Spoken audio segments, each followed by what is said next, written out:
Students, आज हम देखेंगे हमारी जो बायोलॉजी क्लास है उसका जो हमारा सेशन है उसमें हम पढ़ने जा रहे हैं बहुत ही इंपॉर्टेंट टॉपिक कोशिका सेल, जो कि 9th क्लास और 11th क्लास दोनों के लिए बहुत ही महत्वपूर्ण टॉपिक है। और जैसा कि आप समझते हैं कि हमारा जो शरीर है उसका निर्माण कोशिका के बिना संभव नहीं है। तो चूंकि आपको पता है कि कोशिका हमारे जीवन की आधारभूत इकाई कहलाती है और कोशिका जो है हमारी जो है बेसिक यूनिट है। जिस प्रकार से हम कहते हैं कि एक मकान बनाने के लिए ईंट जो होती है उसका आधार स्तंभ होती है, इसी प्रकार से एक शरीर का निर्माण करने के लिए कोशिका जो है उसकी आधारभूत इकाई है, बेसिक यूनिट है। इस कोशिका की जो है खोज की थी सर्वप्रथम रॉबर्ट हुक ने 1665 में। ऑब्जेक्टिव के लिए इंपॉर्टेंट क्वेश्चन है, 9th 11th के बच्चे ध्यान रखें और आगे कॉम्पिटिटिव एग्जाम्स में भी इस तरह के क्वेश्चंस आते हैं। तो रॉबर्ट हुक जिन्होंने कोशिका की खोज की थी, और इसके लिए लॉजिक ये ध्यान रखें, क से क ध्यान रखना है क्योंकि एक शब्द और आता है रॉबर्ट ब्राउन। रॉबर्ट ब्राउन ने खोज की थी केंद्रक की, रॉबर्ट ब्राउन ने केंद्रक की थी और रॉबर्ट हुक ने, क से ध्यान रखें, कोशिका, हुक कोशिका। रॉबर्ट हुक ने कोशिका की खोज की और रॉबर्ट ब्राउन ने केंद्रक की खोज की। उसमें भी आपको ध्यान रखना है कि रॉबर्ट ब्राउन केंद्रक कैसे ध्यान रखेंगे, जिस तरह से हम यहाँ लिखते हैं ब्राउन, रॉबर्ट ब्राउन, तो यहाँ पे ये जो रिकॉर्ड आ रहा है इसी तरह केंद्रक में भी आता है, ये दोनों में आ रहा है, इट मींस ये सेम। तो रॉबर्ट ब्राउन ने केंद्रक की खोज की जो कि ऑब्जेक्टिव के लिए भी महत्वपूर्ण है, और रॉबर्ट हुक क से ध्यान रखेंगे कोशिका की खोज की थी।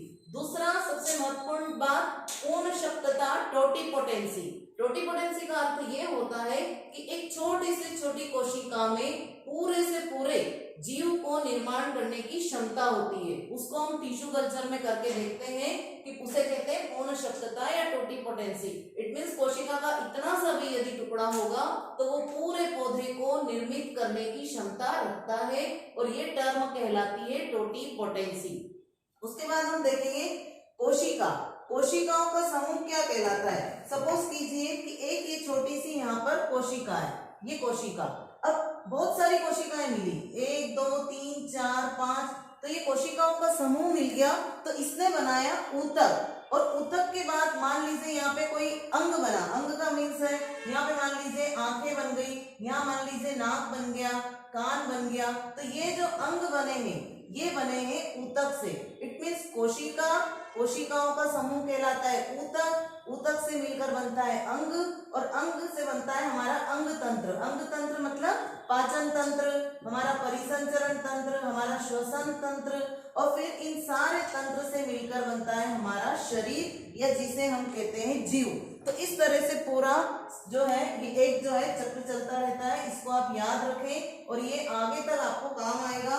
कोशिका, कोशिकाओं का समूह कहलाता है ऊतक, ऊतक का समूह कहलाता है अंग, अंग से बनता है अंग तंत्र, और अंग तंत्र से शरीर। अब चूंकि हम बात करते हैं कोशिका की, कोशिकाएं जो होती है दो प्रकार की होती है, प्रोकैरियोटिक कोशिका, यूकैरियोटिक कोशिका। अब इसमें आप ये ध्यान रखेंगे, प्रो मीन्स प्राथमिक, प्रिमिटिव, प्राथमिक कोशिका या प्रिमिटिव कोशिका, या जिसे हम कहेंगे आरंभिक, अविकसित, जिसमें केवल मुख्य अंग होते हैं, मतलब केवल मुख्य पार्ट होंगे और वो भी पूरी तरह से डेवलप नहीं होंगे, विकसित नहीं होंगे। इसके एग्जाम्पल है जीवाणु कोशिका, नीलहरित शैवाल। फिर बात आती है यूकैरियोटिक कोशिका। यूकैरियोटिक कोशिका के अंतर्गत पूरी विकसित कोशिकाएं होती है, उसके अंदर जो ये आप कोशिकांग देख रहे हैं ये पूरी तरह से विकसित होते हैं। वो होती है जंतु कोशिका और पादप कोशिका।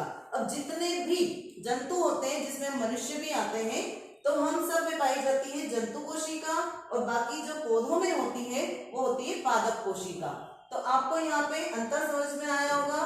कोशिका दो प्रकार की, प्रोकैरियोटिक और यूकैरियोटिक। प्रोकैरियोटिक जो कि विकसित नहीं होती है, जैसे जीवाणु कोशिकाएं, विषाणु कोशिकाएं और नीलहरित शैवाल, इनकी क्या विशेषता होती है, ये आरंभिक कोशिकाएं होती है, अविकसित होती है, इसमें केवल मुख्य अंग होते हैं। जबकि जंतु कोशिका और पादप कोशिका जो यूकैरियोटिक कहलाती है, ये पूर्ण रूप से विकसित होती है, इसमें एक एक अंग आपको अच्छे से दिखाई देंगे।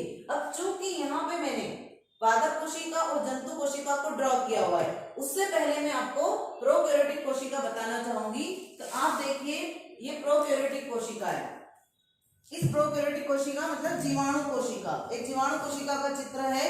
इसमें आप देखिएगा कि जीवाणु कोशिका जो है कैप्सूल के आकार की होती है। इस कैप्सूल के आकार की कोशिका में प्रचलन के लिए, चलने के लिए यहाँ पे फ्लैजिलम मतलब कशाप पाया जाता है। आसपास इसमें ये पूरे फिम्बरी है, इस फिम्बरी के द्वारा ये मूवमेंट करता है। यहाँ पे श्वसन के लिए रेस्पिरेटरी चेन होती है। और इसमें आप देखिए किसी भी प्रकार के आपको माइटोकॉन्ड्रिया है या गोल्जी बॉडी है या और भी कई भी ऑर्गन्स है, पूरे वेल डेवलप्ड नहीं दिखेंगे। इसमें सब जो है ये डीएनए है ना। यहाँ पे आपको केंद्र के छोटे छोटे से सब छोटे छोटे पार्ट के रूप में आपको दिखाई दे रहे हैं। मतलब अलग से जिस तरह से यहाँ पे ये केंद्रक है, यहाँ माइटोकॉन्ड्रिया है, लाइसोसोम है, इस तरह से प्रोकैरियोटिक कोशिकाएं जो होती है उनमें ऑर्गन्स जो होते हैं वो पूरी तरह से विकसित नहीं होते हैं। और ये जीवाणु कोशिका का चित्र है, 11th के लिए इंपॉर्टेंट है। इसमें ये पूरी इसकी बॉडी जो होती है वो कैप्सूल शेप्ड में होती है। यहाँ पे इसमें चलने के लिए कशाप होता है और आसपास जो है पूरे इसमें फिम्बरी पाए जाते हैं। कोशिका भित्ति होती ही है, प्लाज्मा झिल्ली भी पाई जाती है। अंदर का द्रव्य जो है कोशिका द्रव्य कहलाता है।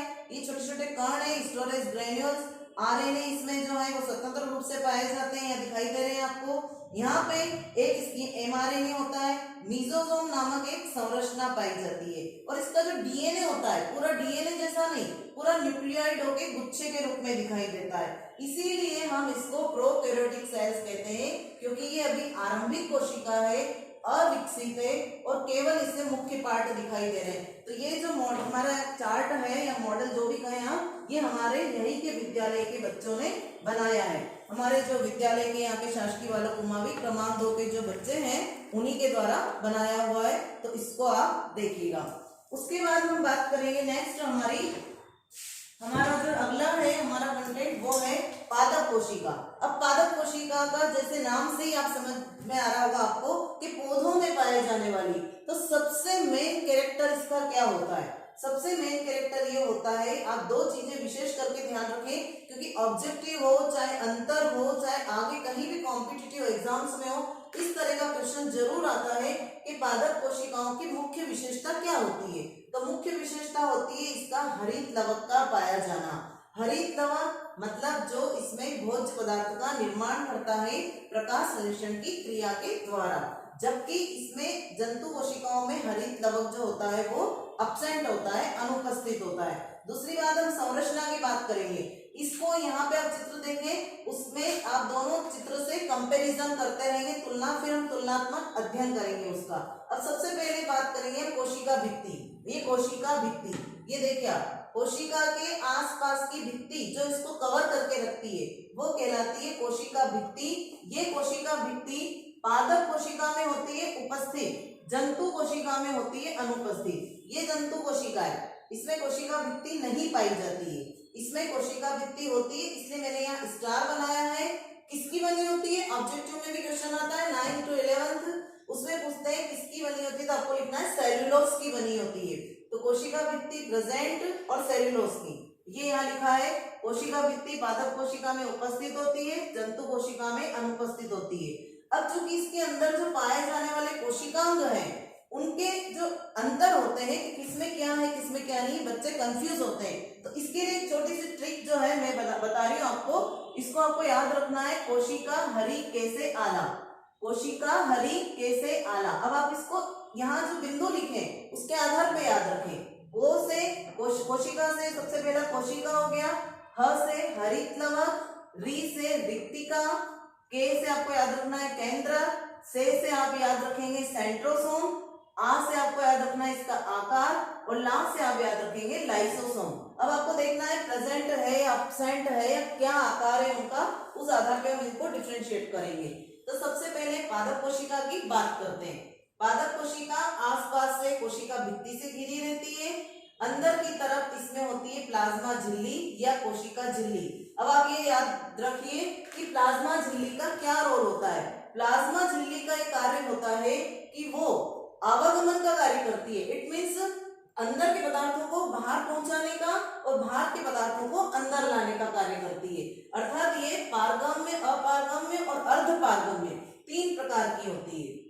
उसके बाद बात करते हैं हम सबसे मेन इसकी जो क्वालिटी है पादप कोशिका की वो ये है कि इसका जो केंद्रक होता है वो परिधि की ओर होता है, इसका केंद्रक। जबकि अब इसमें देखिए जंतु कोशिका में केंद्रक बिल्कुल बीचों बीच है, सेंटर में, और इसमें थोड़ा परिधि की ओर होता है। आकार की बात करते हैं तो जो पादप कोशिका होती है उसका आकार निश्चित होता है, लगभग निश्चित का मतलब ये कि या तो वो आयताकार होगी या वो घनाकार होगी। लेकिन जो जंतु कोशिका होती है उसका आकार निश्चित नहीं होता, तो निश्चित नहीं होता है या फिर लगभग आप कह लें कि वो वृत्ताकार होती है।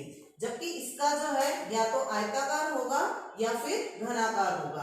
अब एक और इसकी जो स्पेशलिटी है, विशेषता है, इसकी रिक्तिका देखिए आप, इतनी बड़ी जो है रिक्तिका होती है जिसमें जल भरा हुआ रहता है, ये। दूसरी इसकी विशेषता, इसमें केंद्रक परिधि की ओर होता है। अब इसमें आप देखिए रिक्तिका होती भी है या नहीं भी होती है, और यदि होती है तो इतनी छोटी होती है, रिक्तिका छोटी होती है और इसमें रिक्तिका बड़ी होती है। दूसरा आप देखिए यहाँ पर केंद्रक परिधि की ओर है और यहाँ आप देखिए केंद्रक बिल्कुल सेंटर में है, तो ये आपको यहाँ पर दिखाई दे रहा होगा। फिर नेक्स्ट पॉइंट हम देखेंगे, यहाँ पे होता है हरित लवक। यहाँ पे हरित लवक प्रेजेंट नहीं होता क्योंकि आपको पता है कि जो प्लांट होते हैं या पौधे होते हैं वो फोटोसिंथेसिस की क्रिया करते हैं, प्रकाश संश्लेषण की, और सूर्य के प्रकाश की उपस्थिति में भोज्य पदार्थों का निर्माण करते हैं। और वो कौन बनाता है?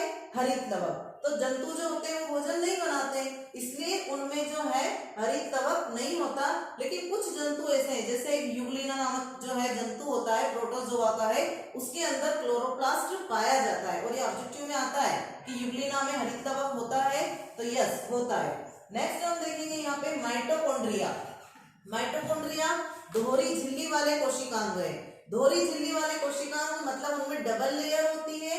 और माइटोकॉन्ड्रिया का कार्य क्या होता है? ये इसमें भी होता है, पादप कोशिका में, जंतु कोशिका में भी होता है। अब माइटोकॉन्ड्रिया का कार्य देखिए, माइटोकॉन्ड्रिया को कोशिका का बिजली घर कहते हैं, पावर हाउस। जैसे हमारे घर में जो बिजली है सप्लाई कौन करता है? बिजली सप्लाई होती है, पूरा जो है इकट्ठा करके रखते हैं हमारे यहाँ पे। तो इस तरह से आप देखिए कि यहाँ पे जो है माइटोकॉन्ड्रिया एटीपी का संग्रहण करके रखता है। एटीपी मीन्स एडिनोसिन ट्राइफॉस्फेट, श्वसन की क्रिया होती है और उसके दौरान एडिनोसिन ट्राइफॉस्फेट जो है ऊर्जा के रूप में संचित रहता है। इसीलिए माइटोकॉन्ड्रिया को कोशिका का बिजली घर कहा जाता है। उसके बाद बात करेंगे हम नेक्स्ट, यहाँ पे गोल्जी बॉडी। गोल्जी बॉडी पाई जाती है, ये गोल्जी बॉडी दिख रही है आपको, इसमें वेसिकल्स होते हैं। अब ये गोल्जी बॉडी का काम क्या है? ये शुक्राणुओं का निर्माण करती है। उसके बाद जो है, उसके बाद शुक्राणुओं के निर्माण के बाद हम नेक्स्ट देखेंगे स्टार्च कण होते हैं, यहाँ पे छोटे छोटे स्टार्च कण दिखाई दे रहे हैं। ये यहाँ पे आप बात करेंगे केंद्रक की, मेन सबसे केंद्रक इस पूरी कोशिका का नियंत्रण कक्ष कहलाता है। ऑब्जेक्टिव के लिए इंपॉर्टेंट क्वेश्चन, जैसे बात आती है हरित लवक की। हरित लवक जो होता है वो कोशिका का होता है रसोई घर। पूछा जाता है कि हरित लवक को किस नाम से जाना जाता है, या कोशिका का रसोई घर क्या है? तो आपको बताना है कोशिका का रसोई घर होता है हरित लवक। क्यों? क्योंकि यहाँ पे भोजन बनाने की प्रक्रिया होती है। नेक्स्ट बात करते हैं माइटोकॉन्ड्रिया। माइटोकॉन्ड्रिया के लिए भी पूछा जाता है कोशिका का बिजली घर किसे कहते हैं?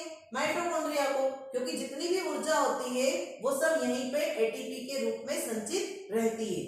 फिर बात आती है केंद्रक की।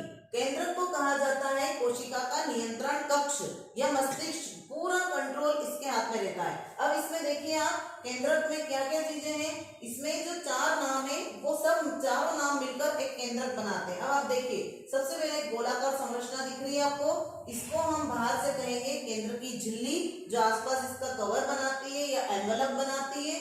अंदर जो होता है यहाँ पे छोटा सा आपको दिख रहा है डार्क गोला, उसे हम कहेंगे केंद्रिका। अंदर गुणसूत्र जो होते हैं वो पतले पतले धागे नुमा संरचनाओं के रूप में बिखरे रहते हैं, जिन्हें हम कहते हैं क्रोमेटिन जाल। और उसके बाद में ये पूरा मिलकर कहलाता है, अंदर का द्रव्य केंद्रक द्रव्य कहलाता है और ये पूरा मिलकर कहलाता है केंद्रक। अब इस केंद्रक के आसपास यहाँ पर अंतः प्रद्रव्य जालिका, या जिसको हम इंग्लिश में कहते हैं एंडोप्लाज्मिक रेटिकुलम, ये निकल रही है यहाँ से, और इनके ऊपर आपको दानेदार संरचना दिखाई दे रही है। ये जो दानेदार संरचना है इनका नाम है राइबोसोम, और राइबोसोम का कार्य है प्रोटीन का निर्माण करना। इसलिए क्वेश्चन कैसा पूछा जाता है? क्वेश्चन पूछा जाता है प्रोटीन की फैक्ट्री किसे कहते हैं? तो प्रोटीन की फैक्ट्री कहते हैं राइबोसोम को।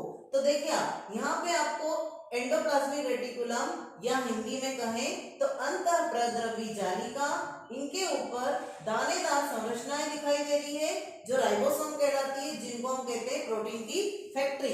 अब यहाँ पे ये चिकनी भी हो सकती है, सपोज कीजिए कहीं पे दाने नहीं है तो उनको हम कहेंगे चिकने एंडोप्लाज्मिक रेटिकुलम। यदि इनके ऊपर राइबोसोम है दाने तो उन्हें कहेंगे खुरदुरे एंडोप्लाज्मिक रेटिकुलम। अब ये इसमें आपको सारी संरचनाएं पता चल गई। फिर से एक बार देख लेते हैं। सबसे मेन होती है इसमें कोशिका भित्ति जो सेल्यूलोज की होती है, जो जंतु कोशिका में एब्सेंट होती है।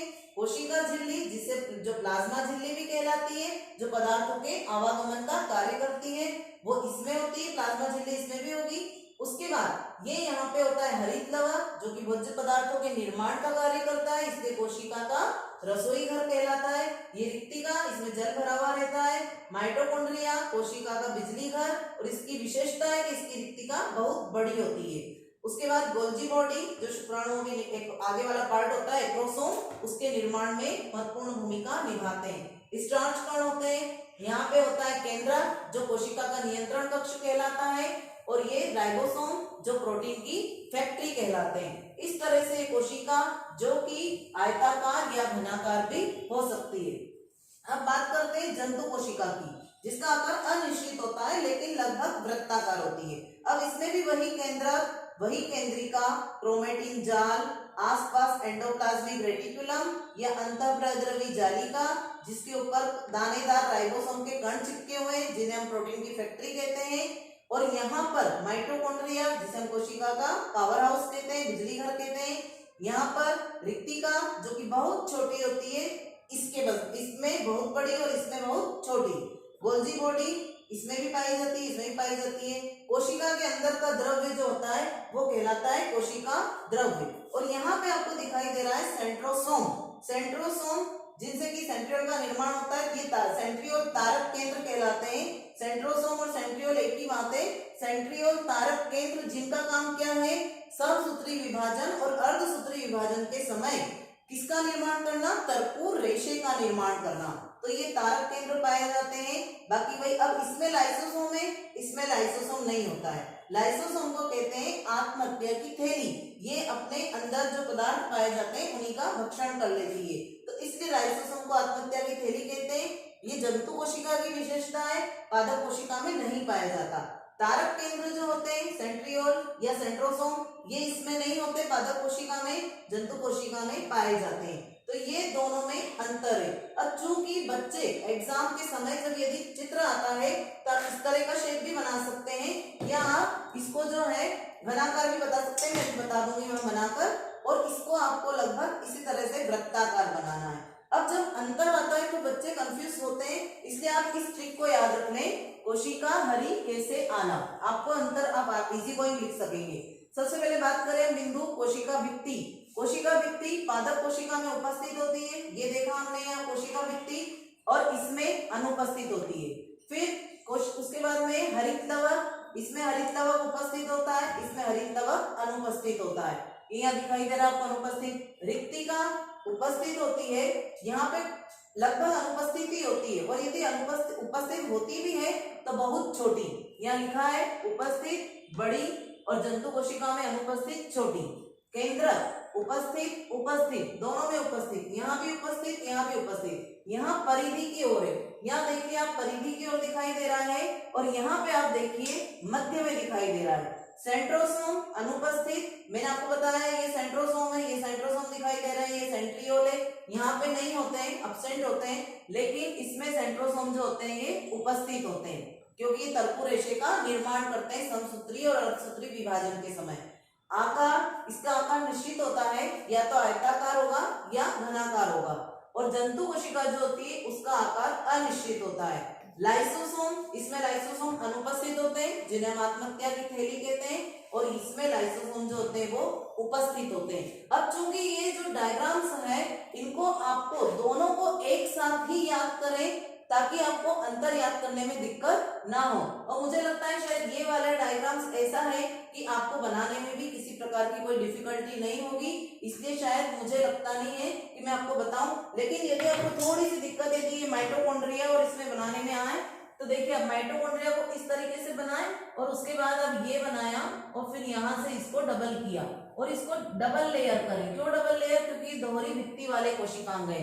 केंद्रक बनाना है, केंद्रक के अंदर केंद्रक बनाए, ये केंद्रिका बनाए छोटी सी, फिर ये क्रोमेटिन जाल बनाए और क्रोमेटिन जाल बनाने के बाद में यहाँ से एंडोप्लाज्मिक रेटिकुलम निकालना है आपको, फिर यहाँ से एक कट देना है, फिर एंडोप्लाज्मिक रेटिकुलम निकालना है। और चाहे तो आप इसके पास भी इस तरीके से एंडोप्लाज्मिक रेटिकुलम बना सकते हैं। ये एंडोप्लाज्मिक रेटिकुलम बनेगी और फिर यहाँ पे आपको दानेदार जो है पूरे राइबोसोम के कण जो है वो जमा देना है। तो यदि आपको ये समझ में आया हो, आपको ये वीडियो समझ में आई हो, इसको पूरा स्टार्टिंग से कोशिका के दोनों प्रकार, प्रोकैरियोटिक, यूकैरियोटिक, फिर प्रोकैरियोटिक का मैंने आपको चार्ट बताया, यूकैरियोटिक में जंतु और पादप कोशिका बताई, दोनों के चित्र बताए और अंतर बताया और सारे कोशिकांगों के कार्य बताए। यदि आपको ये अच्छी लगती है तो आप समझिए इसको, मेरी जो YouTube चैनल है उसको सब्सक्राइब भी करिए और लाइक करिए, शेयर कीजिए। Thank you.